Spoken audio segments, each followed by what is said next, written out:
ಗೋಮಾತೆಯ ಉದ್ಭವ. ಆದಿಯುಗದಲ್ಲಿ ಭೂಮಿಯ ಮೇಲೆ ಧರ್ಮನಷ್ಟವಾಗಿತ್ತು. ಅಧರ್ಮಿಗಳು ಪುಣ್ಯಭೂಮಿಯನ್ನು ಕಳೆದು ಯಜ್ಞಯಾಗಗಳನ್ನು ನಾಶ ಮಾಡುತ್ತಿದ್ದರು.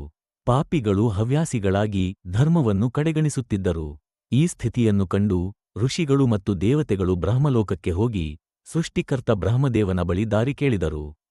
ಬ್ರಹ್ಮದೇವನು ತಪೋನಿಷ್ಠೆಯಿಂದ ಭಗವಾನ್ ವಿಷ್ಣುವನ್ನು ಆಲೋಚಿಸಿದರು. ಆಗ ಭಗವಾನ್ ವಿಷ್ಣು ಪ್ರತ್ಯಕ್ಷನಾಗಿ, ಧರ್ಮನಾಶವಾಗುತ್ತಿರುವ ಸಂದರ್ಭದಲ್ಲಿ ನಾನು ಅದನ್ನು ಪುನಃ ಸ್ಥಾಪಿಸುತ್ತೇನೆ.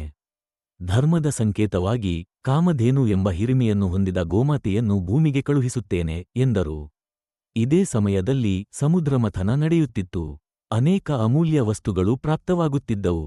ಅಂತಹ ಸಮಯದಲ್ಲಿ ಕಾಮಧೇನು, ಆಕಾಶದಂತೆ ಹೊಳೆಯುವ ಸುಂದರ ಗೋವು, ದೇವತೆಗಳ ನಡುವೆ ಪ್ರತ್ಯಕ್ಷವಾಯಿತು. ಅದು ಲಕ್ಷ್ಮಿಯಂತೆ ಕಾಂತಿಯುತವಾಗಿತ್ತು, ಅದರ ಹಾಲು ಅಮೃತದಷ್ಟೇ ಪವಿತ್ರವಾಗಿತ್ತು. ದೇವತೆಗಳು ಆ ಗೋವನ್ನು ಸ್ವೀಕರಿಸಲು ತಯಾರಾದರು, ಆದರೆ ಅದನ್ನು ಮಹರ್ಷಿ ವಸಿಷ್ಠನು ತನ್ನ ಆಶ್ರಮಕ್ಕೆ ಕೊಂಡೊಯ್ದನು.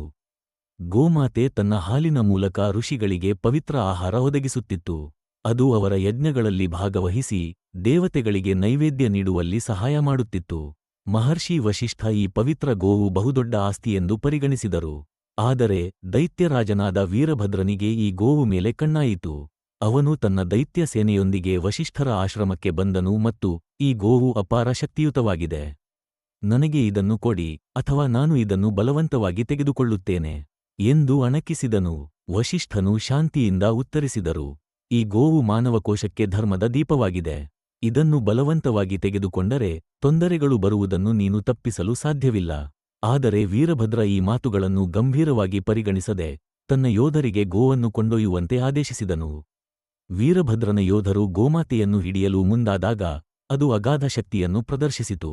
ಗೋವು ಉಗ್ರ ಸ್ವರೂಪ ತಾಳಿಕೊಂಡಿತು. ಅದರ ನಗುವಿನಿಂದಲೇ ಶತ್ರುಗಳು ದಂಡುಗಳಾಗಿ ನಾಶವಾಯಿತು. ಇದು ವೀರಭದ್ರನನ್ನು ಕೋಪಗೊಳಿಸಿತು. ಅವನು ಸ್ವತಃ ಬಲದಿಂದ ಗೋವನ್ನು ಹಿಡಿಯಲು ಮುಂದಾದಾಗ ಅದು ಆಕಾಶದತ್ತ ಏರಿ ಭೂಮಿಯನ್ನು ನಡುಗಿಸಿತು. ವೀರಭದ್ರ ವಿಷ್ಣುವಿನ ಶಾಪದಿಂದ ಧೂಳಿಯಾಗಿ ಹೋದನು. ಪೂರ್ಣವಿರಾಮ. ಗೋಮಾತೆಯ ಉದ್ಭವ.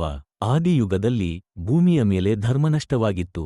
ಅಧರ್ಮಿಗಳು ಪುಣ್ಯಭೂಮಿಯನ್ನು ಕಳೆದು ಯಜ್ಞಯಾಗಗಳನ್ನು ನಾಶ ಮಾಡುತ್ತಿದ್ದರು.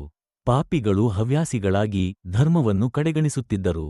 ಈ ಸ್ಥಿತಿಯನ್ನು ಕಂಡು ಋಷಿಗಳು ಮತ್ತು ದೇವತೆಗಳು ಬ್ರಹ್ಮಲೋಕಕ್ಕೆ ಹೋಗಿ ಸೃಷ್ಟಿಕರ್ತ ಬ್ರಹ್ಮದೇವನ ಬಳಿ ದಾರಿ ಕೇಳಿದರು.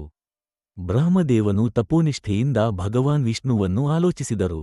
ಆಗ ಭಗವಾನ್ ವಿಷ್ಣು ಪ್ರತ್ಯಕ್ಷನಾಗಿ, ಧರ್ಮನಾಶವಾಗುತ್ತಿರುವ ಸಂದರ್ಭದಲ್ಲಿ ನಾನು ಅದನ್ನು ಪುನಃ ಸ್ಥಾಪಿಸುತ್ತೇನೆ. ಧರ್ಮದ ಸಂಕೇತವಾಗಿ ಕಾಮಧೇನು ಎಂಬ ಹಿರಿಮೆಯನ್ನು ಹೊಂದಿದ ಗೋಮಾತೆಯನ್ನು ಭೂಮಿಗೆ ಕಳುಹಿಸುತ್ತೇನೆ ಎಂದರು.